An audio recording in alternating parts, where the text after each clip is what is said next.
Hey guys, welcome to Pretty Killer Podcast. I am your host, Jordana, and tonight I am joined by a very special guest, Mr. Daniel Abella. Dan, thank you for coming. Thank you, Jordana, for having me. Yes, Dan is the director of the New York City Science Fiction Horror Film Festival. So excited to be chatting with you. So, why don't you give us a little brief backstory on the film festival?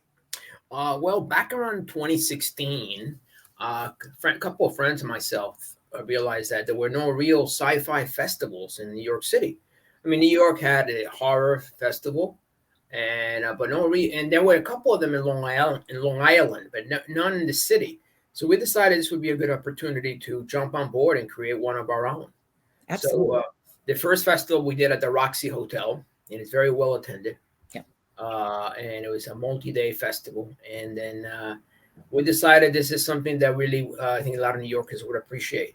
I mean, just a little backstory. I mean, there were other festivals. There were sci-fi, for instance. You have Austin has a whole bunch of sci-fi festivals. L.A., Seattle, Chicago, but it's odd that New York has kind of lost its sense. So we decided to step up and create the first sci-fi festival. Since then, we've added a horror component to it, so it's really sci-fi and horror, and it sort of complements each other really nicely. Absolutely. And it's crazy to me that New York City hasn't had one before because, like you said, all the other major cities, you would think that New York City would have one. Yeah, no, it is. Sometimes New York is one of the last places to catch. When it catches on, watch out. That's how it works. I mean, I remember years ago when it was a long time ago, over 20 years ago, when the idea of an espresso or a cappuccino seemed like very foreign. It's like, oh, well, that's something you do when you go to Italy or something. But the minute Starbucks came in, boy, it took over. And now New York is one of the leading, coffee places in terms of Starbucks and other chains. So it's not surprising. The same with No. smoothies, by the way. Uh, Yes. California, I remember going there and coming back to New York. Where are the smoothies? People look at me, what's a smoothie? So no, it's like, so finally it caught on, and now everybody, and kombucha is another one. Which I am I'm I not love crazy about it. This is giant mushroom that you can generate, but then again, it's the same thing. So it's only a matter of time before it becomes a widespread. oh, absolutely. And like you said, starting back then to now, you have 50 viewings for this one, correct? Yeah, we decided that we wanted to have a very solid event rather than have any kind of filler or anything. Really good, one good film after another. Yes. So yes, we have a full day. It's really running 14 hours, close to 14 hours. So conceivably, you could say it's almost like 2 days worth of films. Absolutely. Um, Saturday, March 25th, and Sunday, March 26th, we're gonna have an online version, basically starting at the same time Yeah. as the in-person version. It's really nice that you have that component because, some people might not be able to attend or feel comfortable being around a group of people. So it's nice to be able to have the availability to people that want to attend and can't Oh, make it in person. and a lot of we have filmmakers from all over the world. Many of them cannot make it. We have Yeah. filmmakers from Africa, from Europe, and from Canada, from the U.S. So some of them, and from China. So they cannot make it, but this would be a good opportunity for those who are interested in catching them and doing a Q&A with them, Yeah. with the online version. But in the meantime, right now, as of last count, we got about a dozen or so filmmakers from New York City or the tri-state area that will be coming in and attending. That's awesome. So with the horror lineup, Yeah.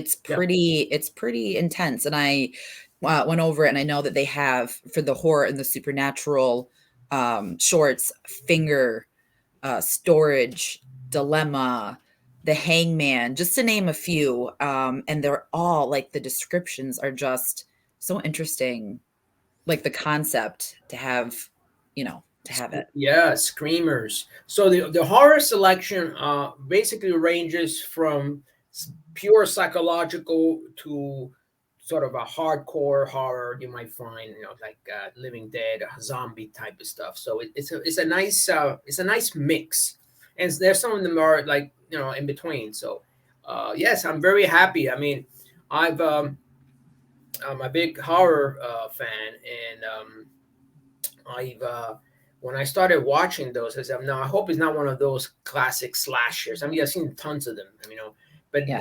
none of them are. They're all very. They all have this angle which just takes you by surprise. So it's very refreshing that you can. Some people think that I'm gonna have horror automatically means just decapitations and that's the more basic stuff horror, which I'm sure there's a big audience for that. But people want to see something more. That horror is very visceral in nature. Yes. And that's one thing I really appreciate about it. Really, and its fans tend to be really devoted to the genre. Uh, Absolutely. I love being a horror fan. I love like so many subgenres and like to be able to have an event with independent films yeah, and to think back to like Blair Witch that was, shot so minimalist. It was just so candid in a sense. And then like Paranormal Activity, you have these simplistic movies that delivered, and it's just awesome to have a range. yes, they always reinvented the medium, and that's why I ask filmmakers: listen, there's still so many possibilities Yes. out there. You can always reinvent the medium. I mean, after Blair Witch Horror, it created a whole genre of just like handheld films of that Yes. nature. Uh, Found footage is very it um, can be hit or miss, it can be yeah. In fact, I remember watching a story. I think it was Charlie Sheen.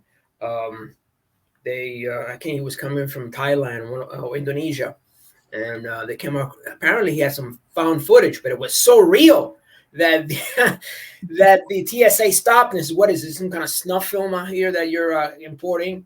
So no, this is found footage. It's all live action. All the Yep. actors are still alive.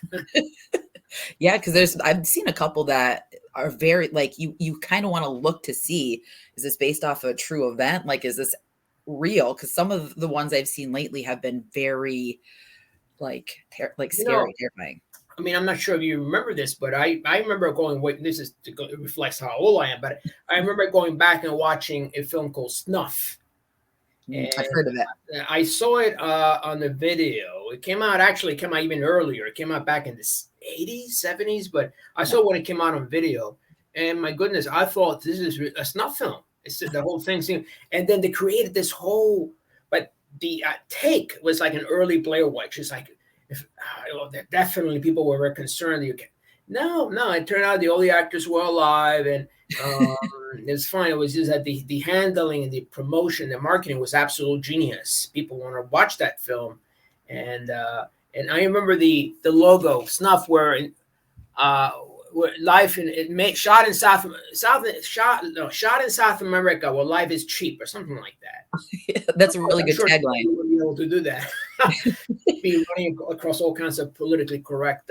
But back then there was a little bit more flexibility. So, Oh yeah. so as I said, horror needs. I really do encourage the filmmakers to really reinvent the medium. There are always ways to do so. When you do, you're the sky's the limit in terms of how much exposure you can get. So I'm very excited about the horror lineup we have this year. One Yes. of them is there are a couple of them that really come out. I mean, for instance, The Hangman, Yes. and it's a short, but when you see it, you say, "No, this has to be made into a feature." I mean, this has to be made because I could see this being part of a classic, like the Screamers, or absolutely, you got to see that. It's awesome. But there The are the other. I'm sorry. Oh, the imagery was Oh caught my yeah, eye. Like I was scrolling and I saw it and I stopped on it and I like zoomed in. I'm like, oh my God, that is terrifying. And it's just a shot. it's very, very creepy. So I want to reach out. I want to talk to the director, see if he currently has a screenplay, because we'll definitely help him and secure some funding if it's available. We have some producers that have expressed not interest in specifically in Yeah. Hangman, but horror and sci-fi. So I think they'll definitely be interested in this because it's really good. Yeah. And so there is I'm really excited about the lineup. I mean, both sci-fi and horror. They have Yeah. very different. For instance, on the sci-fi end, we got The Signal. Yeah. This is directed by Daniel Lasker, and he actually appeared in think a documentary, or this is a Ridley Scott. Maybe it could have been a Ridley Scott production, right? Raised by Wolves.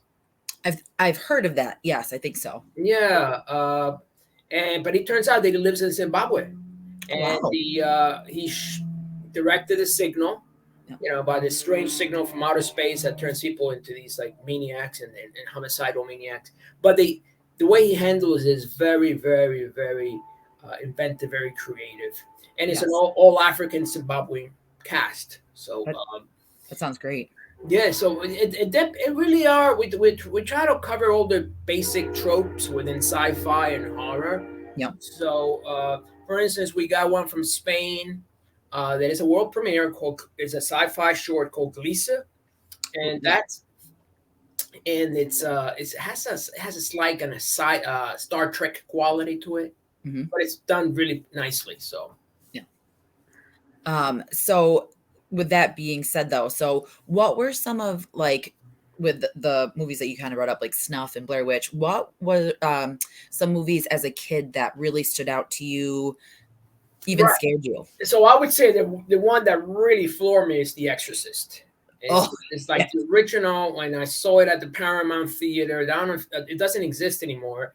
Where the Paramount used to be, now you have the Trump building. So it's this giant globe. That was a small little theater called the Paramount, and I first saw it, and it just absolutely floored me. This is really intense, and even today it hasn't aged. You watch that film today, and it's like, wow, it's intense. That's one movie that when I watched it, I was so because that's they added the extended scene with the crab walk scene when she went down the Going stairs. backwards, yeah, yeah, yeah. It's Oh my God. And it sticks in your brain. And that, like you said, it never ages. Like you could watch it. It's timeless. It's just such a classic. yeah, it's one of those films that I encourage everyone to watch. If you haven't watched The Exorcist, the original with Linda Blair, Yes. you gotta watch it. At Stop least what you're one. doing and go and watch it because that's like the foundation stone. Yes. And the writer, in fact, and the director, the director doesn't call it a horror film because it's a theological thriller. Which makes sense. And yeah, and it makes sense in a very weird kind of way, and actually help a lot of people who, after watching it, become more aware of the spiritual realities and so on. So it fulfill a dual function, so to speak. Absolutely. And because that's one of my classics. I mean, I saw one, two, three. I saw the first one is the best, and then the one with Linda Blair. I think was it was number two with Richard Burton. It's not that good. I actually fell asleep on the theater when I watched it. That's my least favorite one too. I like 1, 3, and then 2. Yeah, 3 is with George C. Scott. Very good, very nice. Yes, it has one of the most insane scenes when you're like paying attention to all the different things going on, and then the woman walks out right behind with the white. Oh yes. And that caught me off guard, and that delivered such a good scare, and it was so simple. Yes, yeah, and that was actually based on a book. So after I saw The Exorcist, I went in and actually read the book itself, and it's a pretty good, faithful adaptation. A movie is a good faithful adaptation of the book. So, and actually on the issue of Exorcist, there's a new one coming up. With Russell Crowe. Yes, and it looks really good. So, and this is something that that I've been observing. You might agree with me on this. Is that what I'm seeing is like a lot of the horror films are getting a lot of traction again.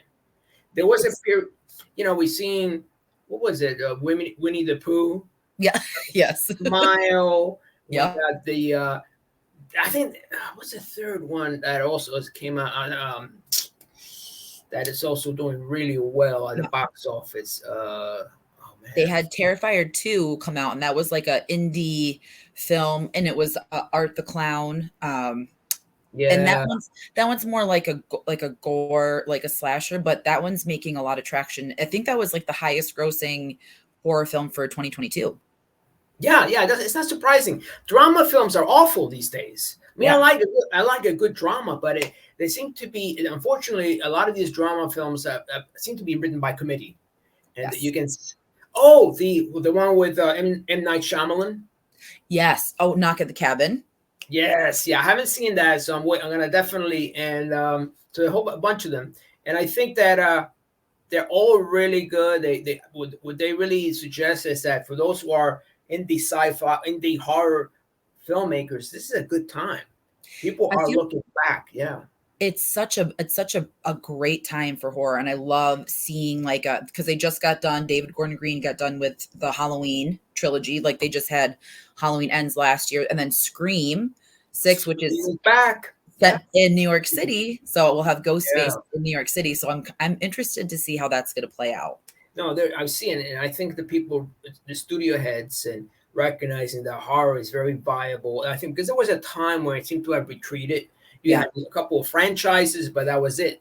But now we got this like new wave of horror films, yeah, and a lot of them were made by indie filmmakers. I think yeah, Winnie the Pooh was just like a micro budget film. yeah.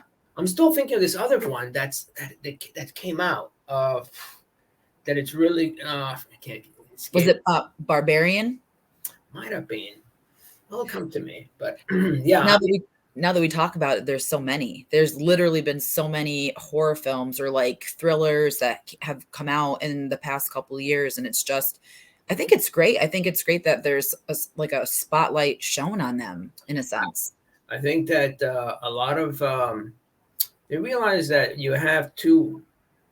You got the temple, you got the Avengers, and all those which are gonna. Many of them will do well, but then you also have the dramas are doing very poorly. But then you got the Yeah. horror, which are really crushing it in the market, and I, that should be a really an encouraging signal to all those filmmakers out there who are thinking, well, should I really do a horror? No, definitely. If yeah. it's a different style, go for it because this is a good time. Drama and comedy seem to have like fallen into a lull because I feel like Yeah, we haven't had like a good, drama like you said, or a good comedy in a while, and it just seems to be like like franchises, like you said, superhero, Marvel, and a lot of horror, which not complaining because I love horror, but it'd be nice to see some more variety come out of it would be. originals. I think there's too much self consciousness in the writing Hmm. in comedy. And I mean, unfortunately, let's give you a case in point at the SNL with when Woody Harrelson says something about reading the script. And let's face it, what's the big hang up? This is supposed to be a joke. You're making fun of everyone, Hmm. including the vaccine, Yeah. in which a lot of people took, and there's fine. But you shouldn't be able. You should be the fact that people reacting. The Rolling Stone, which is by the night, is a grandpa publication. They're not really jump on board and say, "Oh, this guy's rambling." Come on, just relax. It was supposed to be a joke.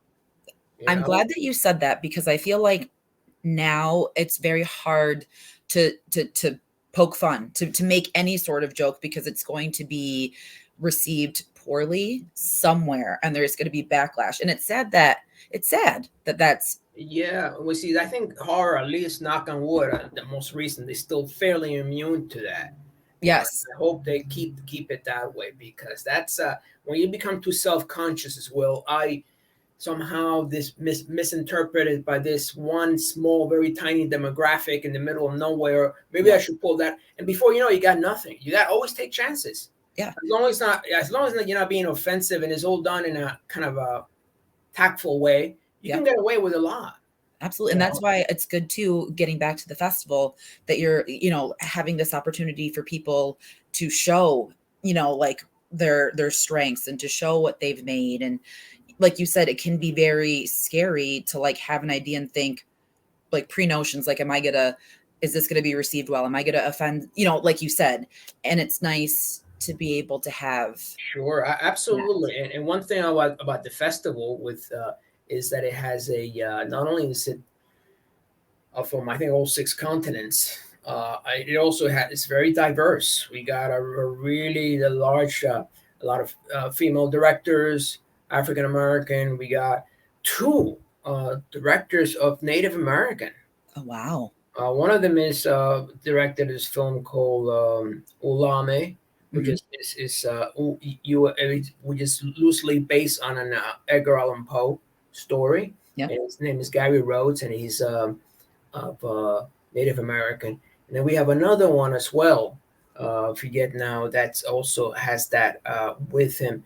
Then we got of course the film from Zimbabwe, and Yeah.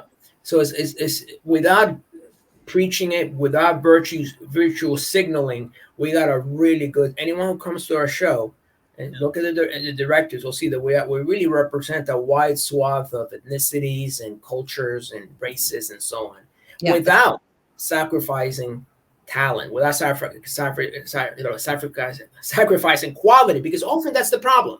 Yeah. You often you have, oh well, yeah, and then people say, but the quality's bad. So what does that reflect? No, quality is awesome, Hmm. and you also have diversity, and you also have multiple cultures reflected, which suggests that at the end of the day, everybody is on board when it comes to doing the best they can, and just allow and create venues where these or opportunities where these people from all walks of life can contribute. For instance, we have this film, a sci-fi horror film called "The Marine Companies" by a woman Hmm. director, and it's basically it exposes the potential misuse of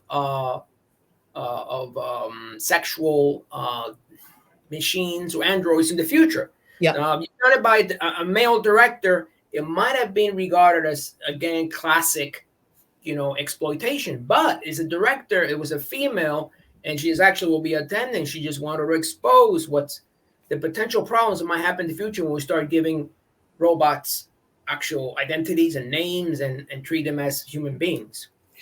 And we It's have some right. Oh, it's just crazy too, because like years back that would have been like not unbelievable, but something, like, oh, in the future. Now we think of it, it's like it's 2023, like anything is possible. So It's happening. It really yeah. is. You got to look at cultures, not so much in the U.S. right now, but let's say in Japan, which is an elderly and Hmm. aging population, and men and women, young men and women don't really mingle that much as I say other cultures, and that's why you're seeing a proliferation of these kind of industries. Yeah. Uh, More recently, Chat GPT, where you have a situation where I think it was a New York Times reporter who said, "Oh, he was having a conversation, and this whatever response he was getting from this chat was absolutely creeping him out." At one point, the the chat told him, "No, I hate being a computer. I hate being. I want to be human." And then he switched on to, "I like to take over the nuclear codes." And so, and this you can look it up. And this is the thing. We are assuming that you have to have a sentient computer or Hmm. sentient AI, but I think we're getting to the point where some of these things might happen without being fully sentient. Exactly. And for instance, that's an angle that a sci-fi writer or director could explore, because we all need to say, oh, we got to wait for AI, and well, AI really will never be self-aware, so we don't have to worry about Skynet nuking us. No, I mean, this is proof, an indication. In fact, it would be interesting if we, just as an experiment with this Chat GPT, and we had given them some kind of codes Yeah. that were obviously fake, and see if we be willing to actually turn them on. Yeah. That would be an interesting thought experiment, because if it did, that means that we don't even have to wait for AGI, generalized AI. That Mhm. these things could be doing these kind of things before that level of evolution. So, Yeah. And that's a really good idea, actually. yeah, so I tell people, look, sci-fi is a sneak preview into the future. Hmm. Like this case of the Marin company right now may seem a little, but I see it maybe 5 or 10 years from now issues of this nature. For Yeah. instance, Saudi Arabia, there is you might be aware of that. There was a sentient robot that was given citizenship. Her name is Sophia. Yeah. Now she just, so who knows what's going to happen? And robot rights might seem a little odd right now, or when the movie I, Robot came out with Will Smith, Yeah. but that might very well be an issue in the future.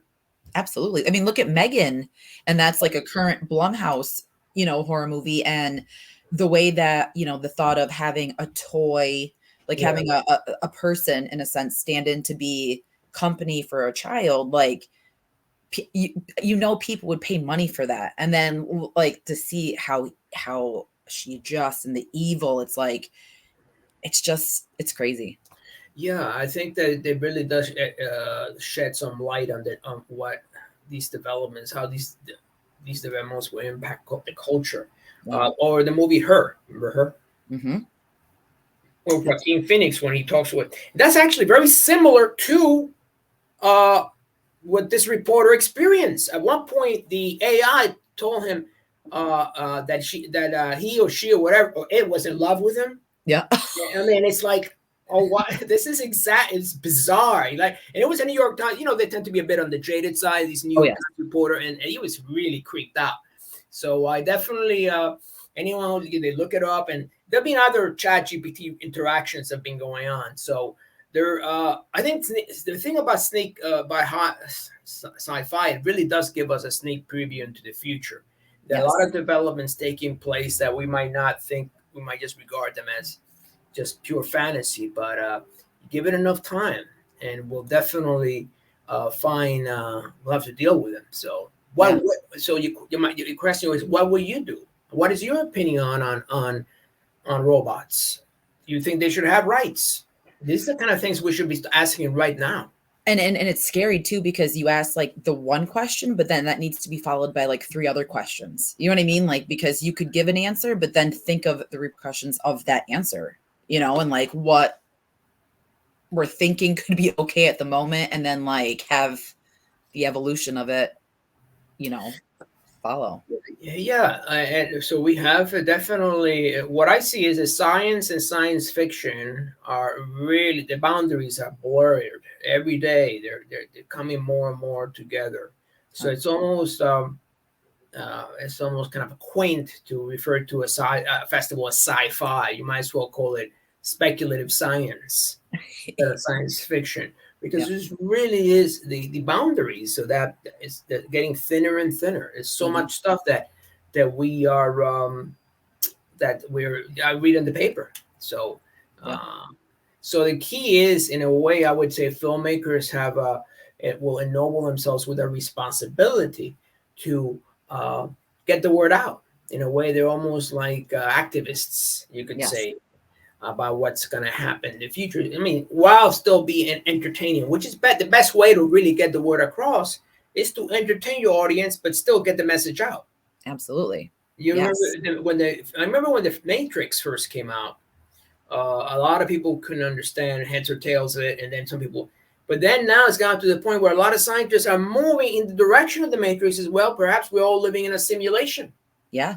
Neil deGrasse Tyson. Yeah, I mean, maybe that's a possibility. So think about it. 20 years ago was just, yeah, that's just another movie. Now it's Mhm. something that's really seriously considered. So you keep, it's a good, what sci-fi writers should do, or filmmakers, is that they should keep on pushing the boundaries of Absolutely. sci-fi, because sci-fi is literally it opens the doors of the imagination, and there's so much. That's why we actually have a section in our festival that focuses on screenplays, graphic Mhm. novels, Yep. because that's it's one way of getting in. That's a side that I'm interested to see the graphic, like the all of that side of it too, because it's nice to see like the movies and the shorts, but it's nice to see that side as well. Yeah, in fact, I think we'll definitely have a few writers coming in. This last, I think two or three of them will be coming in attendance, and so yes, I mean that's important because there is definitely uh, good writing really makes up a good sci-fi, a good horror film. Yes. Writing is key. It's crucial. If you have a great script, if you have a good storyline, then you can work with things. And I think that that's key.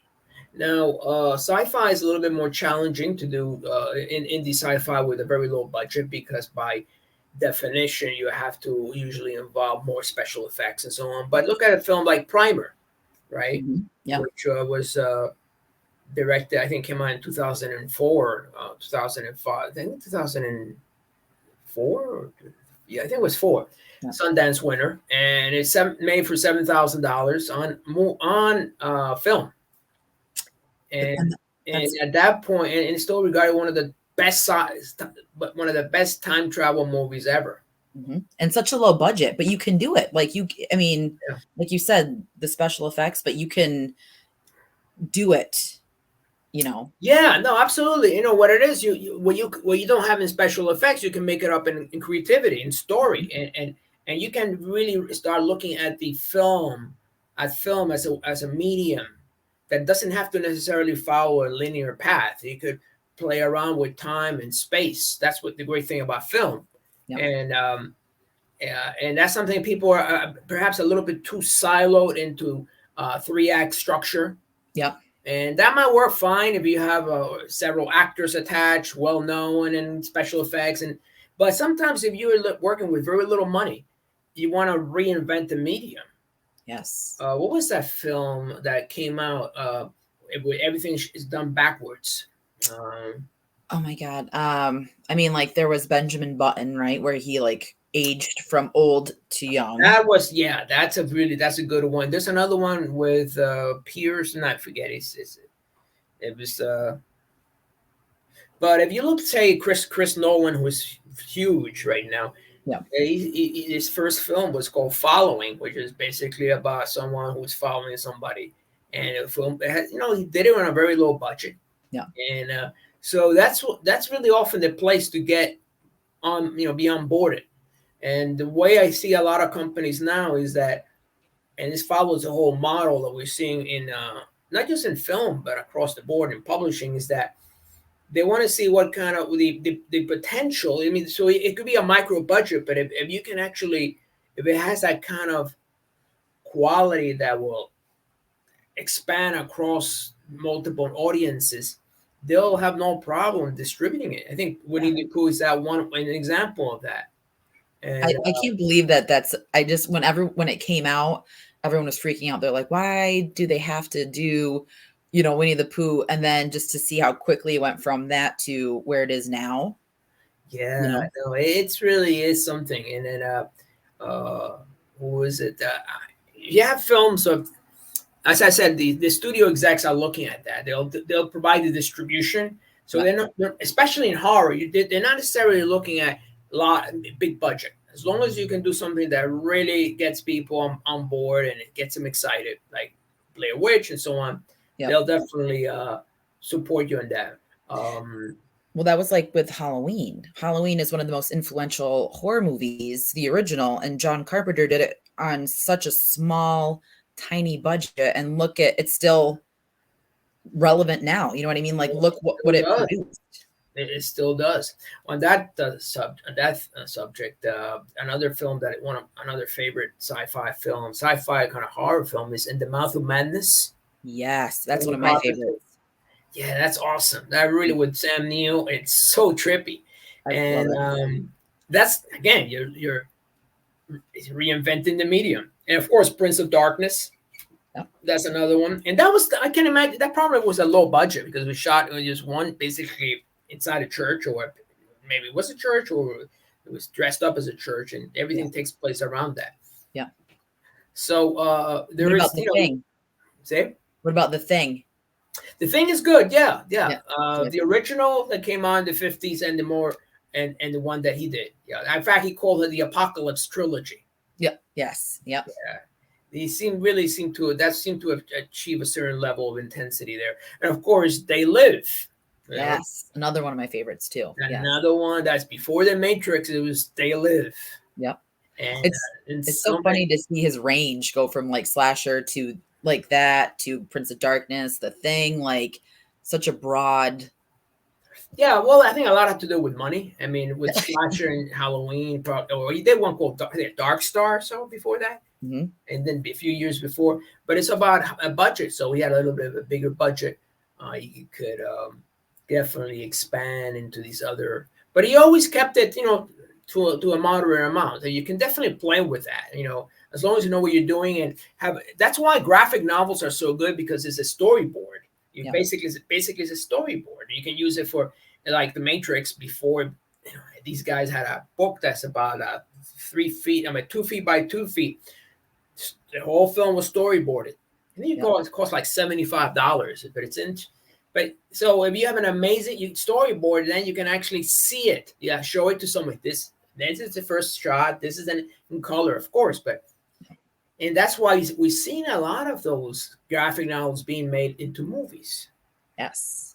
Very Because, popular. like V for Vendetta, for instance, that was one, and there were a whole bunch of others that are there. So it's definitely there's a lot of possibilities for reinventing the medium and and really working with. And the last thing you want to be as a filmmaker is just be, unless you're doing intentionally, and is to repeat the same trope without any shift, any change. For instance, we get a few years back, we were getting a lot of time travel movies. Mm-hmm.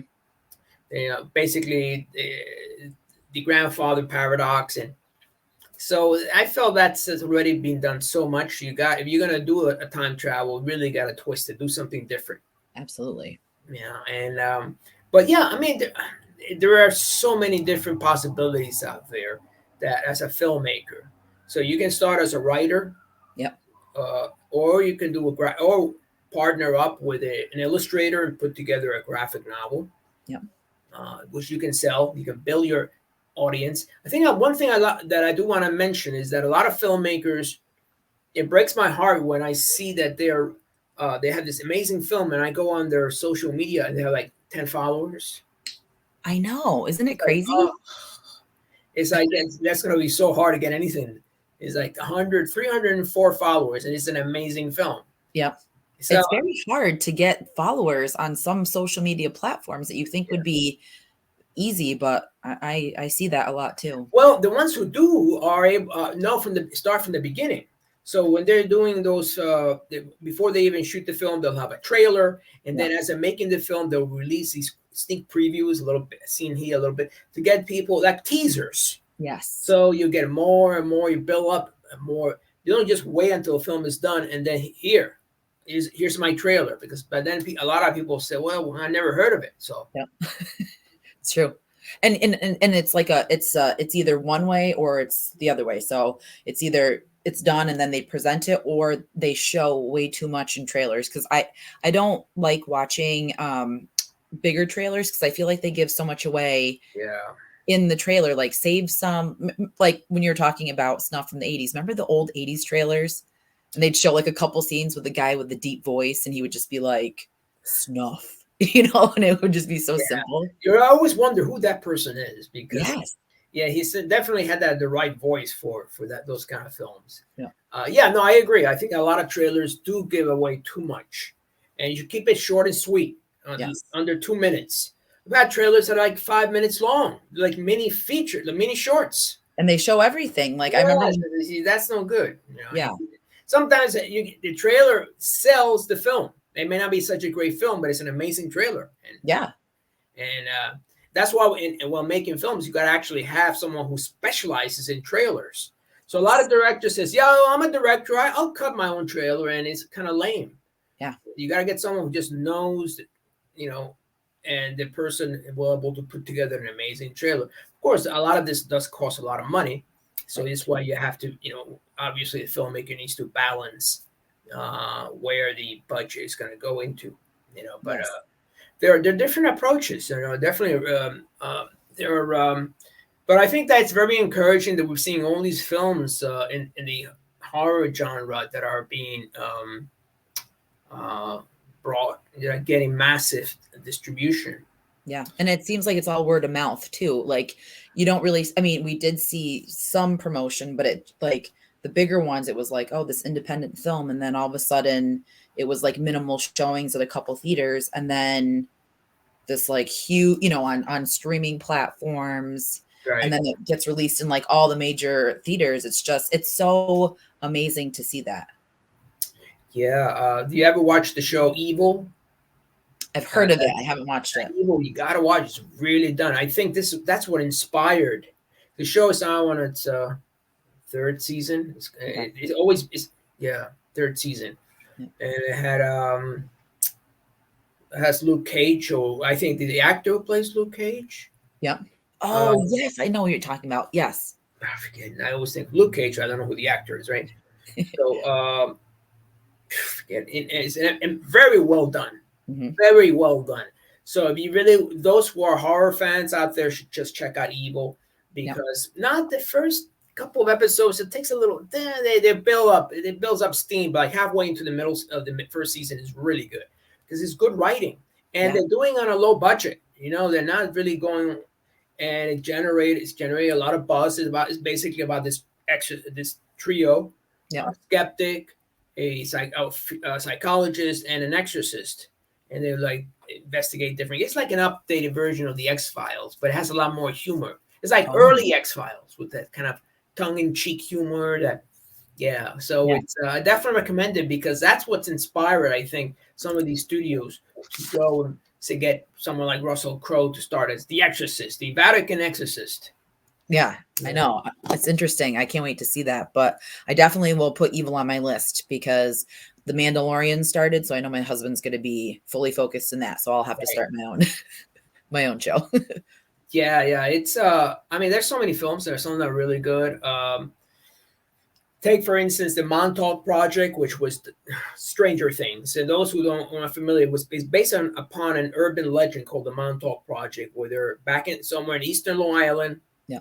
There were unusual experiments taking place, working brainwashing, MK Ultra manipulation, and from there that kind of seeded the whole Montauk Project. And now it was written originally. When I first heard about it, I've heard about it for years, and I said someone's got to make a film on that.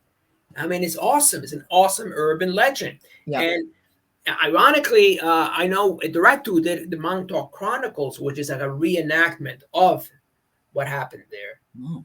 and he didn't actually go out to. It did not impact Stranger Things because that was another group that. But he went on to be picked up. His program went on to be picked up by the Travel Channel. It's called Strange World. Oh. But the people who are behind Stranger Things, they looked at this urban legend called the Montauk Long Island, but they moved it, I think, somewhere to Ohio or something, where in Stranger Things takes place somewhere like that. Hawkins. Yeah. And now it's like in what is it, its fifth season or something. So And it's such a like a mass, like I remember when it first came out and it just blew up and it's so it's huge. yeah. And it's the fifth season and they're wrapping it up, which I'm happy because you see some series or some Oh yeah. film franchises that just continue and it's like maybe you should They just drag it, yeah. Yeah. Keep until it's like season 17 and of so on. No, you have to know when it'll end. I mean, I would say the X Files is probably one of those that went a little bit over the. But I think that what people need to look at is urban legends. Yes. Urban legends is always a good place to start. I mean, I know that probably so many movies have been made on that, like the Jersey Devil, for instance. A ton of films on the Jersey Devil. Oh And, yes. you got the Mothman Prophecies, which was done on Mothman, but there are always so many out there. There never seem to be enough. So that's one way to start. If you're thinking, well, what am I going to do? What am I going to write about? An urban legend, or just twist that old horror film. That's a really good idea too, because we did see like a little bit of that. Like Mothman is one of my all-time favorite movies. It's such a good movie. And even go back so far as When a Stranger Calls, with the whole like urban legend about picking up the phone calls with the babysitter and having that whole opening sequence with the guy inside the house. Like that was one of the first horror movies that I ever watched. And that was traumatizing because that was so scary. That whole one film that that reminds me of, it's one with Audrey Hepburn, I believe, that was way back in the 80s, I think. I watched it on video, and it's she's blind. Yes. And there's a stranger who is in her house, and now that could be done right. It could be very, very creepy, very weird, and yeah. Yes. Oh, what is that? Because I just saw that they had that on Shudder for the 100 most scary scenes in horror, and I can't think of the name, but that was one of the movies. So it's time for someone to redo that. I mean, maybe they have, but I mean, not that. When I remember seeing it, I said, "Wow, that's it." Because you can imagine someone who's blind, who's virtually helpless. Yeah. And all of a sudden, the lights go off, and Yes. Yeah. So that's the thing. That's why you can, if done properly, you doesn't have to always rely on buckets of blood just to make a horror. Be a little more creative than that. It depends on. Oh yes, there are a lot of books out there. Like a couple, I think last year's festival, we had a film called Froze up. The King in Yellow. Yeah, Yes, the The key. King in Yellow. It's Robert Chalmers, based on a book that was written in the early 20th century, which influenced H.P. Lovecraft, Oh, and done fairly well. yep. There's a lot of good stuff out there. It's not just the same old writers, Yeah. and Yeah, it's good to see variety because, like you said, we get in this like routine of the same thing over and over again. And it's nice to see something different come out or like an idea, something that you wouldn't think of and take something simple and make it, you know, yeah, like I saw one of the best adaptations is the color from outer space. It's based yes. on it has Nicolas Cage in it. It was based on an H.P. Lovecraft story. That was a very that was a very hard hitting movie for me. Like like the cinematography was gorgeous and I loved it, but just some of the scenes were so intense and I was just like, Yeah, yeah. goodness.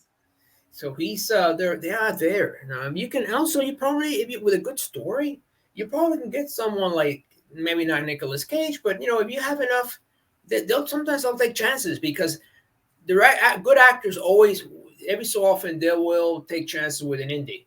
Yeah, See what's out there. They want to reinvent themselves. And if now definitely. Nicolas Cage may not be the case because I've seen him in a lot of indies. So, uh, but uh, but yeah, that's something that to consider. It's like, oh well, no, these guys are way beyond my means.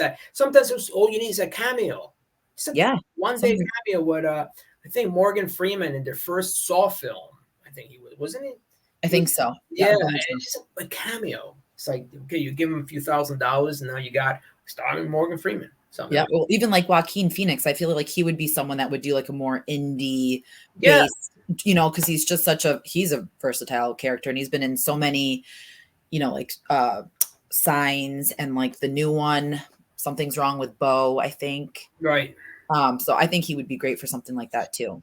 So it boils down to the writing, Yes. and that's the thing. If you have, and what I tell anyone who's writing and it's got a good screenplay too, first of all, have all your friends take a look at it and give you an unbiased feedback. In fact, what you can do is there's certain services, Survey Monkey or something. You can type in and send to your friends. So you don't even know who did it, so your friends can be more free to tell you, oh, this part is no good, this part is amazing, and then on top of that, you read it, send it to a reader. Which, Yeah. so I mean, because I think the mistake I see a lot of filmmakers make is they rush too much to production, Yes. and without really. No, there's some writers who get away, directors who get away with that. For instance, Cronenberg when he did shot Videodrome, that was like half written script. But That's it cool. shows, yeah, but it shows at the end though. It's kind of the end. It's like what just happened here is Yeah. because he didn't have a really fully written script. Yes, and his mind is just so I So, actually did a post today about The Brood. Did you ever watch The Brood by him? oh, yeah, a long time ago. Yeah, Oh, yeah. and that the whole awareness of like mental Maryland health, Chambers or something. yeah, and like Yeah, yeah, parenting and having it be something as intense as like the body stuff that he did in it. It was just like yeah, it's crazy. yeah. Or what I mean, my favorite is Scanners. With Yes. Michael Ironside. Yeah, that I thought that actually created a whole franchise of Scanner 1, 2, 3, and who knows how many. I thought Yeah. that was really awesome. And but yeah, they're definitely sci-fi horror. They blend really well. So I would say, urban horror is a good way, right? Urban horror is a really good way. Another way is to urban legends rather. Yep. Another way is just read Yeah. books. It's not just comics; they're real books that you can with H.P. Lovecraft or Edgar Allan Poe or some of the other writers of that genre. Yeah, And absolutely. and make sure your writing is really on point, the very best you can. And get people who will be truthful and give you constructive criticism Good, because and that's then and when you're directing or writing or filming, make sure from the beginning you're getting the word out. yes. That's Absolutely. so critical because especially in today. I mean, the first things I look at what's your social media? How many followers do you have? Or about 304. So that's not going to cut it. It, You know, I just watched a recent indie horror film, and it's amazing, and it just came out not too long ago, and I just feel like there was no like buzz about it, so I kept posting about it on my right, page, right. and just like wanting and just wondering how, like you said, why do they only have 304 followers? Like, Yeah, no, it's a shame because that's going to be tough to really break through. yeah. If you might get a distribution, but it may not be the best distributor. And a lot of distributors don't want to pay any money anyway. Hmm. It's, they say, well, it's up, you got to do the marketing, and I'll take a cut, but at least you'll be under my name. So, Yeah. but if your name is it's a no name, then what's the point, right? Hmm. Um, I Yes. also there is actually I think there's a service called Film Club, Film Yeah. Hub, which is really good for those who are wondering if they want to get their feet wet in filmmaking and so on. That may be a good way to do it. But at the end of the day, it boils down to good writing. Your writing Absolutely. is, and your writing, if you can think about it, writing a script is no joke, and it really takes a lot of time. You got to do it well because you don't want to waste your time just in a mediocre script. You know. Yeah, and if you're going to invest your time, invest it into something that you truly believe in and work hard at it, like, and so that leads me into a question for you with the festival. So Yeah. I next year, definitely in the works to do it. When do you have like open submissions for people, or like how do you do that whole process? Well, okay, so the after the okay, so the festival is March 25th, 26th. So by April 1st, we'll reopen the submissions. Okay. So we figured out usually it takes 10 to 12 months before we do another festival. So we'll be looking at spring of 2024.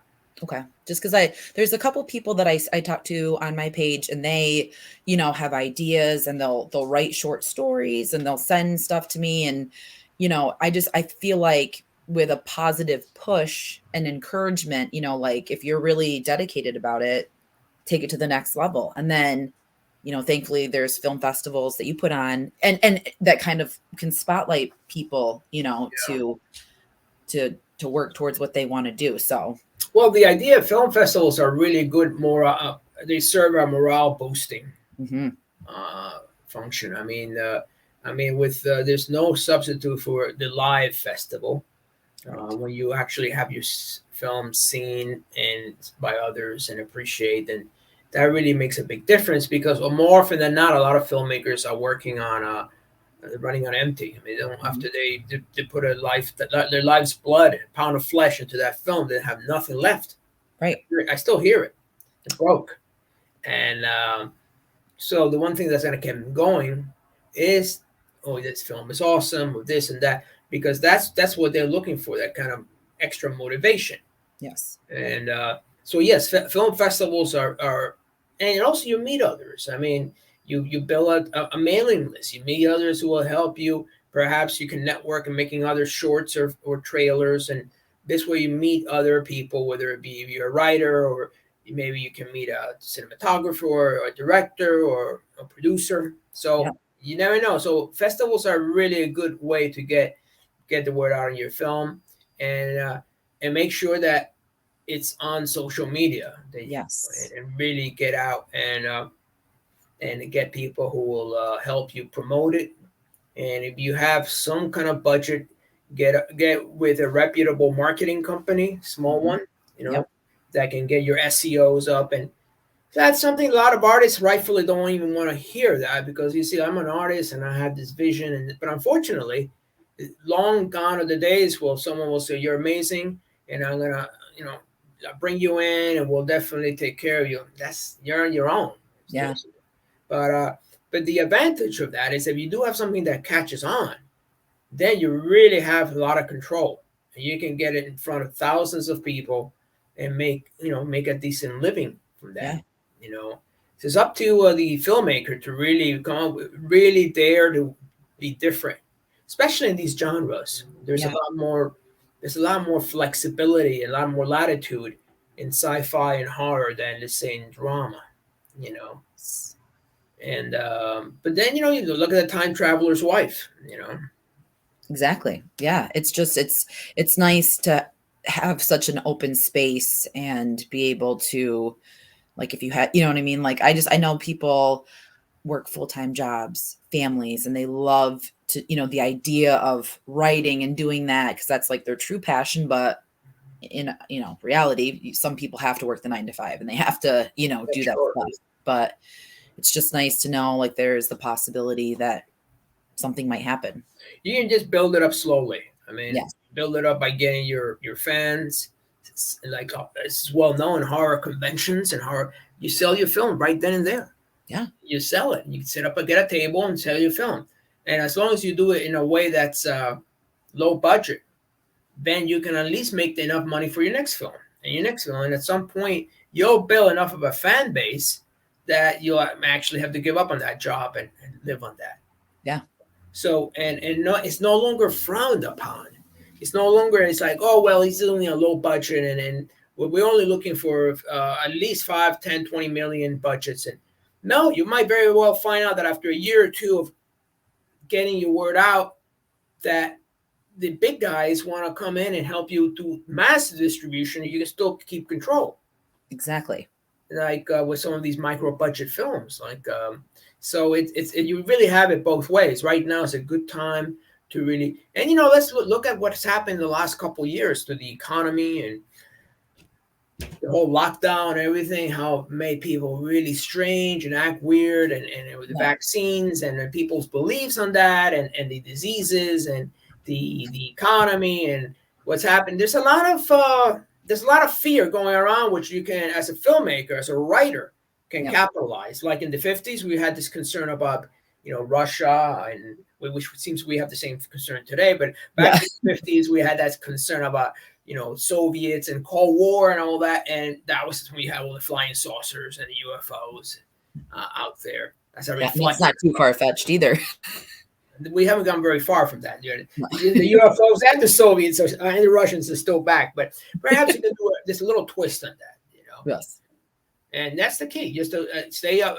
The key is to stay positive and stay really focused on what you want to do. If this is your passion, you should be able to write automatically. I mean, don't wait to be inspired. I would say go ahead and start writing, and at some point, something else takes over.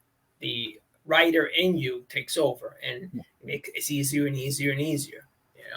It's, and like you saying about the pandemic and, everything that happened over the past couple of years, you saw how divided we were, but now, it seems like things are kind of getting back to normal, and it's nice to have the film festival to bring people together, to have that unity. Yeah. And that's something people crave. That's why some of that craziness that we saw during the pandemic is because people were cut off from each other. Yeah. And no matter how much we like our Zoom and we like our Netflix, there's something about being in the presence of others live there's no substitute, and people have to remember that. Absolutely. That's why I think we also fulfill a kind of a social function here. I mean, bring people together and they can, each other live. You can always have the online option if you, for whatever reason, you cannot make it, but take advantage of, if you can, of the live version, because it's something we almost need in our soul, we really, as human beings. So that's something to really remember as well. Yes. And so the 25th is the in-person, and then the 26th is the virtual, and there is a pass for the virtual event. Exactly. Yeah. There's a pass for the virtual. There's a full festival pass for the live. And then if you want to buy individual blocks for the live, you also have that option. Yes. And we'll have free popcorn on top of that, which we'll definitely be giving out. So you can't be a movie with free popcorn. Like that's it's a missing part of the whole experience. Well, before I let you go, Dan, I wanted to ask you one last question. Sure. Just for, everyone listening, what is your top 3 horror films ever? Oh, top 3. Okay. Well, the first one is The Exorcist, right? I mean, Yes. That's really one of my favorite. The second one is The Omen. With the original Omen with Gregory Peck. I mean, that's more of a supernatural thriller, but I put him in that category. The third would be, that's a tough one, either Prince of Darkness or In the Mouth of Madness. It's hard to say. It's a close one, but one of those two by John Carpenter. I mean, They Live is slightly behind that, but Prince of Darkness, or maybe In the Mouth of Madness. Okay, so number 3. Yeah. Yes, that movie. Oh my, I love that movie, and I'm so happy that's in your top 3. It's one of the top H.P. Lovecraft. H.P. Lovecraft is very hard to turn into a film, but that's one of the best versions of an H.P. Love inspired film. Yes, well, that's a great list. The Omen too. Oh, that one scene. This is all for you, Damien, and she just jumps off Oh the yeah, window. yeah. Like, It's really, yes. it's now I know there've been other versions of it. The original one with Gregory Peck. Yeah. Amazing cast when you think about it for a supernatural thriller. So yeah, yeah. In the Mouth of Madness, Omen, and of course the number one of all time for me is The Exorcist. Great pick. I love that one too. That's one of my favorites. And then that one in the back. Oh yeah. Oh, that's Jaws. Yeah. Love that movie. Absolutely. Well, Daniel, thank you again so much for taking the time to hang out and chat with me about the festival. And hopefully, I'll get to watch some of the movies. And Oh, hope to see you there, Jordana. And yeah, thanks again for having me.